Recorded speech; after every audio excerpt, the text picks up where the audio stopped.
Xitoy doiralari Sharq Turkistonga 19 ko'zitish guruhi o'rlashtirgan bo'lib, Sharq Turkistonning har qaysi viloyat, shahar va yezlarda xalqni ko'zitishga ishlatilgan.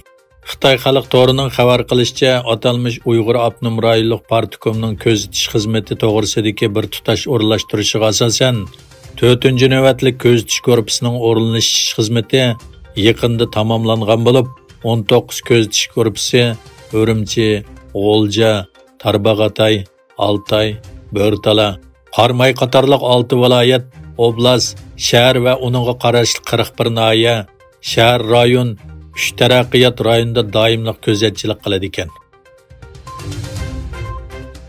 Paxtachilik kasbi Xitoy rejimining Sharq Turkiston xalqini majburiy emgak selayotgan asosli kasblarning biri bo'lib, Xitoyning davlat darajalik paxta yeb savdo markazini Sharq Turkistonda qurishi Sharq Turkiston xalqiga qartilgan majburiy emgakning texmi kuchaydiganligidan bishorat bermoqda.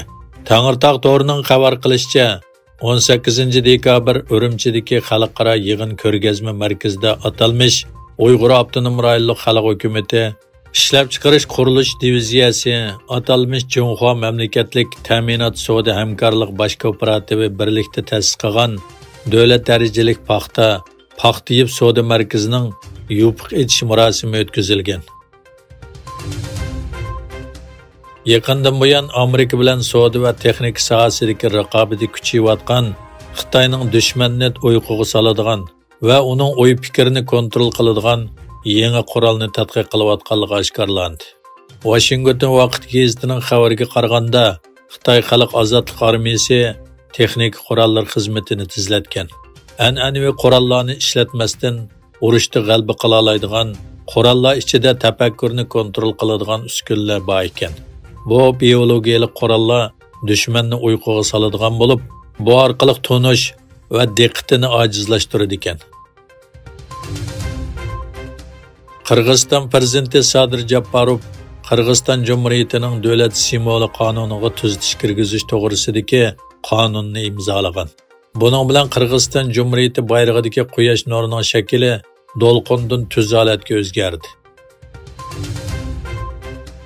Egilishicha, Xitoyning g'arbiy shimolidagi Gansu o'lkasida yuz bergan 6,2 ball yer tavrashda o'lganlarning soni 148 ga yetgan. Egilishicha, yer tavrash yuz bergan rayonni Tungalla to'plashib o'ltiraqlashgan rayon bo'lib, sovuq havoning qutqizish xizmatlariga ta'sir ko'rsatayotganligi xabar qilingan. Qirg'iziston bilan Tojikiston chegarasining talash-tortishdagi 11,88 kilometr bo'lagida kelishim hosil qilingan.